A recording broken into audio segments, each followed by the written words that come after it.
Welcome back to our yearly roundup of all the weird news that has happened in 2021.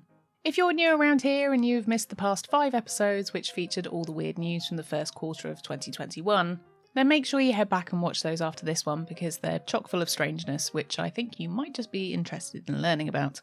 I'm back today with 2 more weird tales from the year just past, and as a reminder, this won't be your usual news roundup, this is strictly the stuff that makes you go, what?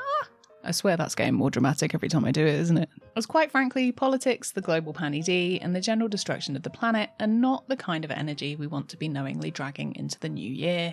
Now, that's not to say that these stories don't dally with the dark side, because they most definitely do, but there's also some light-hearted strangeness along the way, but don't worry, if anything is going to be hideously awful, then I'll give you a heads up first. So with the disclaimer out of the way, let's jump into June.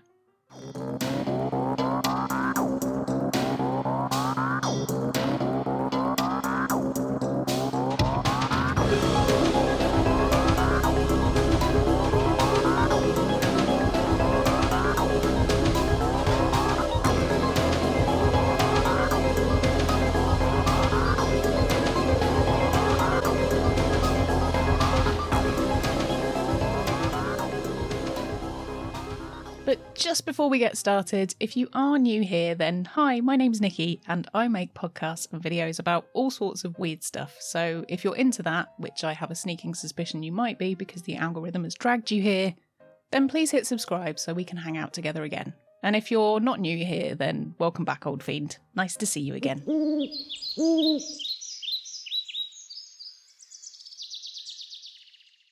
Now, we all know the royal family has a ton of secrets it's hiding. It was almost impossible for me to sweat. But maybe things run even deeper than we realise. A man by the name of Simon Durante-Day claims he is an abandoned member of the royal family. Simon, who is now in his mid-50s, was first alerted to his alleged royal roots when his grandmother told him outright about his lineage, and he has subsequently gone to the papers to try and get some closure and admittance as to who he believes his parents actually are.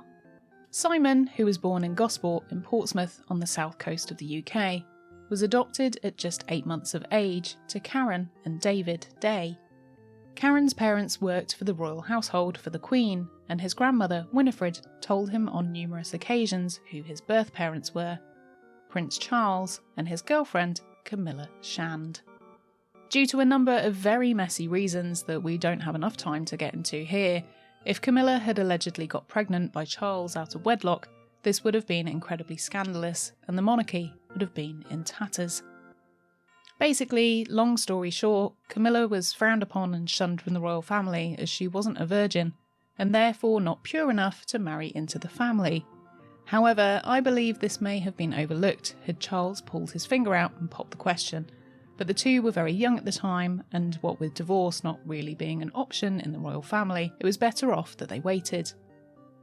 Charles went off to do Navy service, Camilla by this time was getting bored and started dating her future husband, and the relationship sailed for them to be together officially. Obviously this has changed later on, but at the time, that ship had sailed. During this time, however, Simon says that this was when the damage had already been done. He says that Camilla disappeared from the social scene of which she was quite a mainstay of for 9 months, and then 8 months later, he was adopted.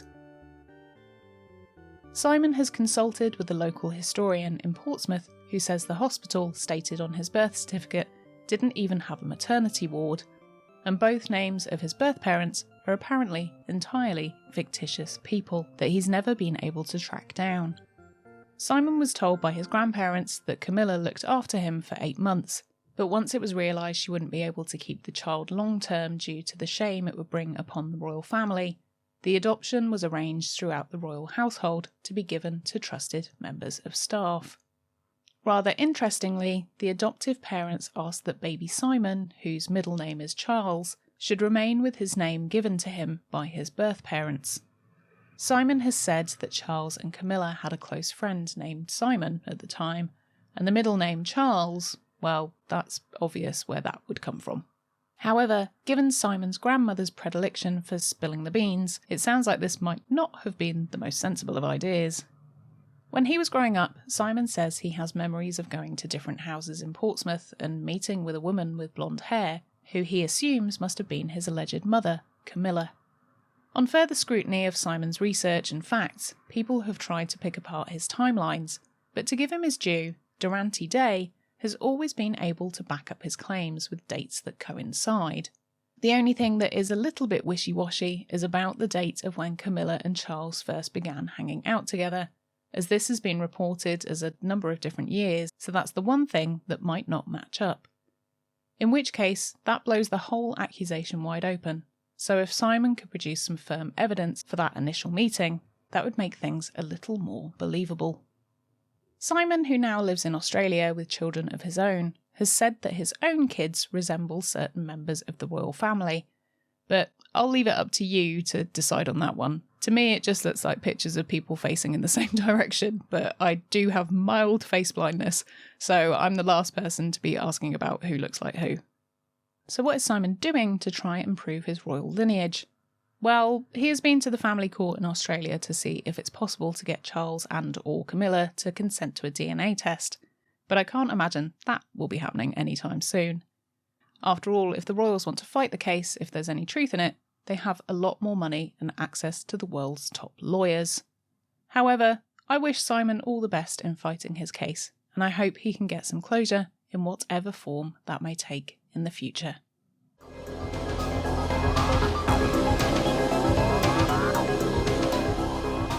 Now, heading all the way back to January, you'll remember there was a request for the US government to release a report on its reported unidentified aerial phenomena.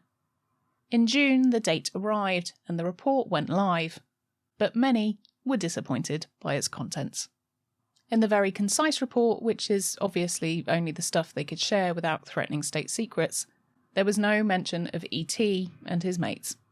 In fact, the report, which I must admit I haven't read all the way through, but I will link in the sources, did confirm that unidentified aerial phenomena was real, but it more than likely wasn't alien in nature. Videos which were publicly released showed many grainy images from military personnel encountering strange flying objects in the skies, but the report explained that these could have a number of different causes behind them. Now, I'm just going to go ahead and read the summary of the report which was published, which says, "The limited amount of high-quality reporting on unidentified aerial phenomena, UAP, hampers our ability to draw firm conclusions about the nature or intent of UAP.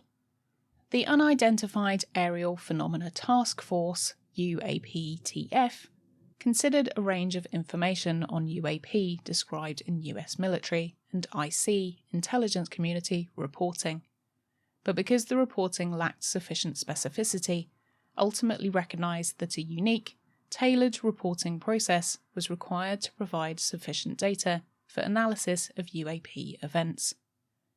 As a result, the UAPTF concentrated its review on reports that occurred between 2004 and 2021, the majority of which are a result of this new tailored process to better capture UAP events through formalised reporting.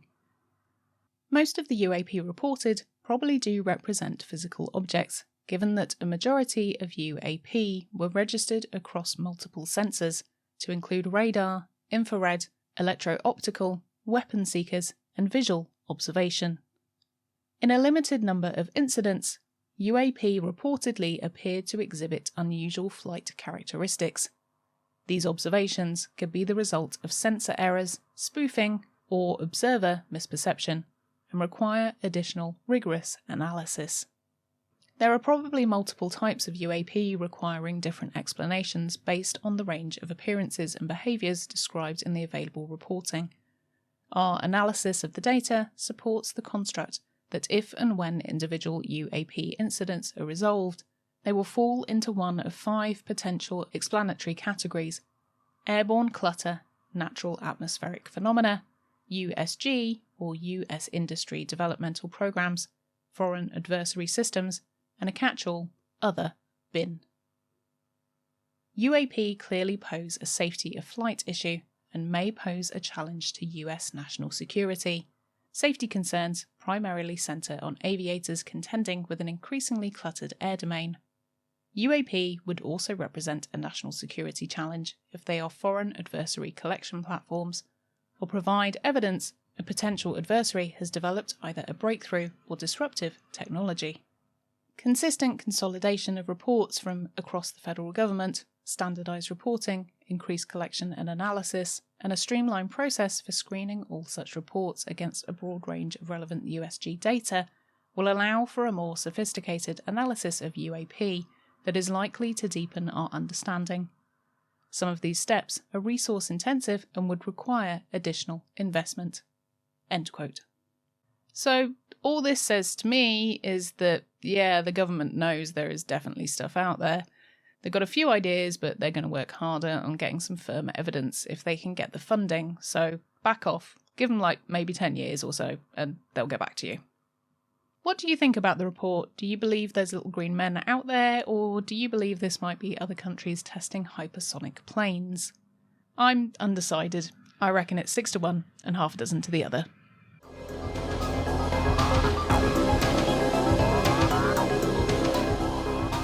Thanks for joining me for those weird stories. I hope you enjoyed them. You know the drill by now if you've been around for a while, but if you are new here, then please subscribe, come and follow me on my social media, and if you like the show and want me to make more of them, then please consider becoming a Patreon supporter so you can get your mitts on exclusive content, an extra episode per month, some goodies through the post, and depending on the tier you pick, have your name read out at the end of the episode, like our executive Patreon producers, Amy, Barry, Bethan, Kate, Mary, Ren, Sam, Sarah and Veronica. And huge thanks to all my other patrons too. If a long-term commitment isn't your thing, but you just wanted to send a tip or a gift from my Amazon wishlist, then I would massively appreciate that too, and I'll leave all the links in the show notes on the podcast and the description of the YouTube video. And there's also a nifty little new button on YouTube now where it says thanks. So if you fancy clicking that, it's like a little virtual tip jar. So if you're feeling generous, then that's also an option as well. An enormous thank you for even considering doing any of those things, as it means the world when I get any notifications like that or a surprise parcel dropping through my door. So big squishes if you're part of that gang. You're the absolute bestest. Thank you for joining me for this episode. I've been Nikki Druce, and I'll see you ghouls next time for August, because the only thing that happened in July was that someone made Stonehenge out of spam. And that doesn't warrant a full episode, as lovely and stunning as it is. Okay, bye!